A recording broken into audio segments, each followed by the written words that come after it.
Hello जी, good morning, Radhe Radhe. कैसे हैं आप सब? आई होप आप सब को ठीक होंगे, खुशहाल होंगे और अपने अपने घर में एंजॉय कर रहे होंगे। तो ये संडे का दिन है। हस्बैंड ऑफिस गए थे, संडे को ऑफिस में कुछ काम था तो उन्हें ऑफिस जाना पड़ा। वैसे तो संडे उनका ऑफ रहता है। तो मैं यहाँ पे करने लगी थी थोड़ी सी सफाई वगैरह, क्योंकि यहाँ पे सोफे मेरे को सेटिंग चेंज करनी थी। ये जो दीवार है ना, ये ईंटों की दीवार है और इस पे बहुत ज़्यादा सीलन की वजह से ना बहुत ज़्यादा ये वाइट वाइट सा निकलता है और ये मेरे सोफ़े पे चिपक जाता है। सोफ़े को भी 2 साल भी नहीं हुए, लेकिन इस घर में आए हुए 1.5 साल हो चुका है, लेकिन यहाँ सोफ़े बहुत बेकार हो रहे थे। तो जो है मैं यहाँ पे करने लगी थी सेटिंग चेंज, और इससे एक सेटिंग चेंज करने का कारण ये भी था, मैं 2-3 दिनों से ना बहुत लो फील कर रही थी। और जब मैं लो फील करती हूँ ना, मतलब जब ऐसा लगता है कि लाइफ में कुछ भी नहीं बचा है, मतलब क्या होगा कैसे नहीं होगा, होता भी है। आप लोग गृहस्थी में होते हो ना, तो कुछ ना कुछ ऐसे टेंटम लगे ही रहते हैं कि आपकी लाइफ में बहुत ज़्यादा टेंशन चिंता फिक्र लगी ही रहती है। कभी कभी लगता है कि यार अकेली लाइफ बहुत अच्छी है, ये शादीशुदा ज़िंदगी या फिर गृहस्थ जीवन बहुत ही बेकार है। तो इसलिए मेरी बेटी मेरे को जप्पी दे रही थी, कह रही मम्मा आपको मैं जादू की जप्पी देती हूँ, आप जो लो फील कर रहे हो। बच्चे कब बड़े हो जाते हैं ना, समझ में नहीं आता। मेरी बेटी, मुझे याद लगता है वो छोटी सी बेटी जिसको मैं गोदी में लेती थी, जिसको मैं प्यार करती थी, आज वो मुझे गले लगा के मुझे एक हौसला दे रही है, मुझे वो हिम्मत दे रही है। तो खुशी भी होती है, हमें अपना याद आता है कि हम भी अपने पेरेंट्स के साथ ऐसे करते थे और आज हमारे बच्चे हमारे साथ कर रहे हैं, तो अच्छा भी लगता है।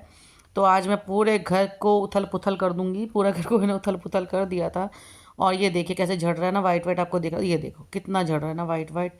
इस घर में, ये किराए का घर है, कहने को बड़ा है। एक तो मैं जिस शहर में रहती हूँ ना, यहाँ पर किराए के घर बहुत मुश्किल से मिलते हैं और इंडिपेंडेंट मिलना तो बहुत ही मुश्किल है। और हम, मेरे एक फ़ैसले ने मेरी पूरी लाइफ चेंज कर दी, मतलब मुझे धक्के खाने पे मजबूर कर दिया। कभी कभी मुझे बहुत रिग्रेट होता है, वही रिग्रेट मेरी लाइफ में मुझे लो फील करवाता है कि मतलब मेरा एक फ़ैसला इमोशंस में रहकर, कहते हैं कभी गलत फ़ैसले नहीं लेने चाहिए, इमोशंस में लेके फिर रह के फ़ैसले नहीं लेने चाहिए, और वो मैंने लिए। तो यहाँ पर एक छिपकली आ गई थी और जो मेरे डॉग ने देख लिया था और वो उस पर अटैक कर रहा था। वहाँ बेटी उसको पकड़ के खड़ी हुई थी और मैं छिपकली को भगा रही थी, क्योंकि हस्बैंड तो थे नहीं, हस्बैंड होते तो वो भगा देते हैं। और मैं और मेरी बेटी बहुत डरते, लेकिन हिम्मत आज मैंने करी, मैंने भगाया। वो तो चुपचाप सोफे पे बैठ गई थी डॉग को पकड़ के। फिर वो कह रही मम्मी जहाँ से सामान हटा रहे हैं चलो मैं पोछा लगा देती हूँ, आप इतने झाड़ू लगा रहे हो मैं पोछा लगा देती हूँ। तो मैंने कहा चल फिर ऐसे करते हो कि फिर सामान रखा जाएगा तो फिर पोछा लगेगा भी नहीं।